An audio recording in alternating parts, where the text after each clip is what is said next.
Hey everyone, Chuck Niemer here. In this video, we're going to look at organizational design.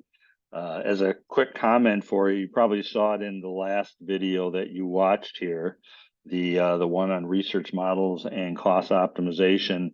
We started out talking about research models, but in fact kind of blended the cost optimization with it because it made sense at the time that as long as we're talking about frameworks for transforming our company, let's look at some of those models like Lean, Six Sigma, et cetera. So bring those two together. So it's kind of a 2-for-1 video there. This one here, we're going to look at organizational design. So types and structures and hierarchies of organizations, as well as some of the other parts we have to look at. And like all the other videos, this is an opinion piece. We're doing it to give ourselves practice, both in teaching it, wanted to share it with you so it helps you in your learning. At the same time, it helps me lock in what I know and don't know in terms of preparation for the exam. So like always, want to reiterate, this is an opinion piece, also not using any ASCM slides in the conversation here. So let's look at this whole idea of organizational structures and types and hierarchies. We typically talk about three different types. There's a functional organizational hierarchy or chart. There is the decentralized, and there's a hybrid, which is kind of a mixture of both, where we have like a dual leadership matrix type structure. So functional, typically we're doing it where we want to centralize for consolidating activities, economies of scales, being consistent across large organizations.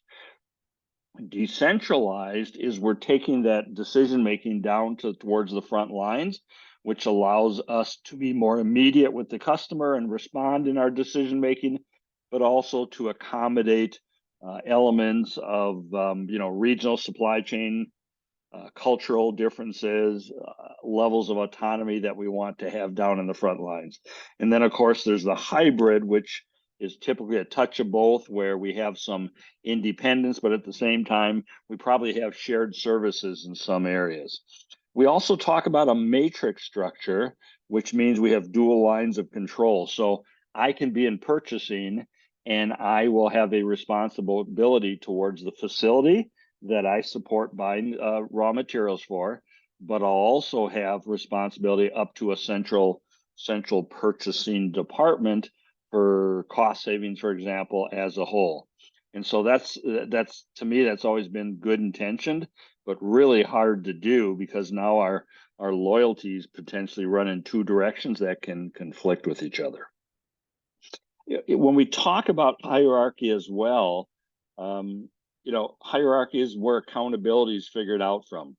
So it's kind of our job description. It's the organizational chart, who reports to who, and that's for things like orchestrating or managing, planning and execution, who works for who and who's responsible to who, et cetera. And so where the accountability comes from. Part of understanding organizational design also is a couple other elements we have to look at. One is the alignment of talent. So we have to assess the talent and look at the talent skills we have or don't have, specifically for areas that are critical to the transformation. And so if we're going to transform successfully, we've got to make sure folks have the skill sets that are necessary to succeed there. Also, how do we work together? Okay, the collaboration mechanisms. So what are the things we've got to do to be able to work together, handle getting things where they need to be, information where they need to be. So what are those connection points, if you want to call it, and those connection mechanisms that get us working side by side, hand in hand with each other. The last one, of course, is performance management. So what are the KPIs? How are they managed? How is success measured? What do we do with what we're seeing, et cetera? This is all part of designing the organization. And from a transformation standpoint, we're at the point where we need to understand these so we know where they're at today, so we can define them also for where we need to be, and then look at that gap in between and build that plan or that roadmap to get there.